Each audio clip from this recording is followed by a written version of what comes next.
Good morning, back on good morning walk with Vivek. Okay, बहुत अच्छा लग रहा है आपके साथ में फिर मिलके और एक नई सुबह के साथ में।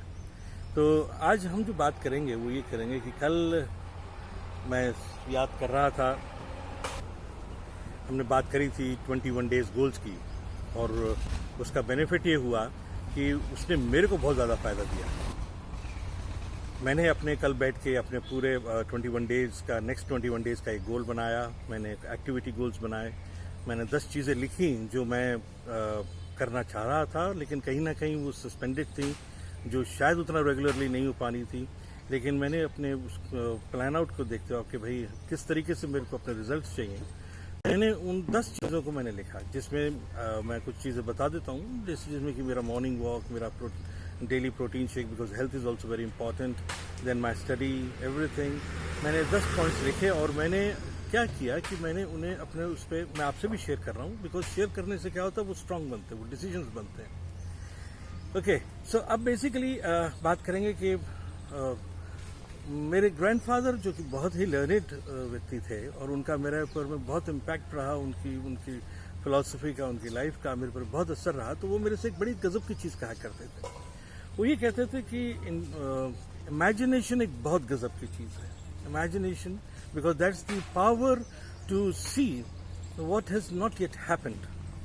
इमेजिनेशन, बहुत से लोग इसको विजन कहते हैं, बहुत से लोग इसको गोल्स भी कह सकते हैं, बहुत से लोग इसको ड्रीमिंग भी कहते हैं, जो उस पर बिलीव नहीं करते हैं, वो उसको डे ड्रीमिंग भी कहते हैं। लेकिन मैंने ये पाया कि ये बहुत इंपॉर्टेंट है, बिकॉज लाइफ के अंदर में गोल्स का होना और नहीं होना का मेजर डिफरेंस है, रिजल्ट्स में इनकलकेट करता है। अगर रिजल्ट्स चाहिए तो गोल्स होने बहुत ज़रूरी है। खैर, तो मेरे नाना जी एक बात हमसे बड़ा कहा करते थे कि विवेक, 2 तरीके के लोग होते हैं।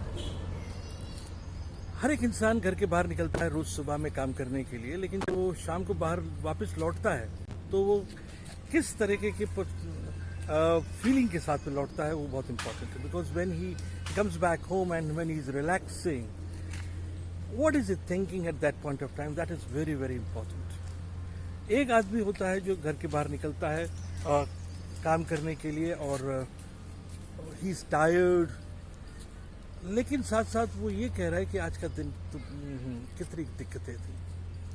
आई मीन, ऐसा लग रहा था कि सारी परेशानियां, सारी कठिनाइयां मेरे ऊपर ही हैं, है ना। और वो सारे अपने दिन की जो जो चीज़ें उसके दिन की सही नहीं बीती थी, वो उसके साथ वो उनको विजुलाइज कर रहा था, देख रहा था, और मतलब कमियां देख रहा था। यहाँ तक कि कई बार तो ईश्वर को भी दोष दे रहा था कि मेरे साथ ही ऐसा क्यों हो रहा है ना। Why nothing is happening right with me. पूरा दिन उसको कुछ भी नहीं ऐसा महसूस हुआ कि आज के दिन में कुछ अच्छा रहा। और एक दूसरा व्यक्ति ऐसा था जो वो भी थका हुआ था, वो भी बहुत टायर्ड था, और वो भी क्रैश कर जाता है बिस्तर के ऊपर में, और लेकिन वो साथ साथ वो चीज़ें देख रहा है कि जो उसने सुबह उठ के प्लान आउट करी थी, दिन उसका भी अच्छा नहीं बीता था, दिन उसका भी बड़ा स्ट्रेसफुल रहा था, लेकिन उसने वो विजुलाइज किया कि मैंने जो आज चीज़ें प्लान आउट करी थी अपने उसकी गोल के नज़रिए में देखते हुए, डेली एक्टिविटी के अंदर में, वो जो 10 चीज़ें थी, या जो 5 चीज़ें थी, या जो वो 2 चीज़ें थी, जो भी वो एक करना चाह रहा था, वो कह रहा है यार मैंने आज वो काम किया, ठीक है रिजल्ट नहीं मिला मेरे को, कोई बात नहीं, but still I did what I wanted to do. तो वो कहता है कि still I did what I wanted to do, और in no doubt that I was not all that successful during the day, लेकिन आई फेल, वो कहता है I failed, but I failed forward. मैंने वो काम किया जो मुझे करना था, और ये उसको मालूम है कि अगर वो एक एक कदम भी, एक एक स्टेप भी अगर इस तरीके से लेता रहेगा, और एक एक कदम भी अगर आगे की तरफ गिरेगा, तो निश्चित तौर पे आने वाले समय के अंदर में वो या तो अपने लक्ष्य तक पहुंच जाएगा या उसके नज़दीक होगा। So he sleeping with a very cool mind, with a feeling of an achievement, relaxed and definitely excited, और अगले दिन की लड़ाई लड़ने के लिए फिर से तैयार है वो। और फिर वो गिरेगा, और फिर वो अगला एक कदम आगे गिरेगा, लेकिन फिर वो एक्साइटेड होगा। लेकिन निश्चित है, अगर हम दोनों लोगों के अंदर में डिफरेंस देखें, जो पहला वाला आदमी हो, मेरे को हमेशा बताते थे कि वो वाला आदमी वहीं पे स्टैग्नेंट रहेगा, वो वहीं पे ही रह जाएगा। क्यों? Because he is focusing on the troubles and the problems in the life, and not, in fact कई बार वो गिर जो रहा है वो पीछे की तरफ गिर रहा है, to the square one, he is not moving ahead, he is not moving forward. और जो दूसरा आदमी है वो निश्चित तौर पे कहीं ना कहीं ज़िंदगी के अंदर में ज़रूर पहुंचेगा। ओके, तो उन्होंने मेरे से ये कहा कि भाई विवेक, अब ये चॉइस हमारी है, ये चॉइस हमारी है कि what we want to be. Either we want to be like the first person or we want to be like the second person. And then he always warned me, be like the second person, be like the second person. उन्होंने कहा कि उस second person होने के लिए बहुत ज़रूरी है कि अपना गोल ध्यान में रखें, अपनी गुड हैबिट्स को उसके अंदर में रखें। और गुड हैबिट्स का मतलब क्या है? Doing those things when you are not even feeling wanting to do them.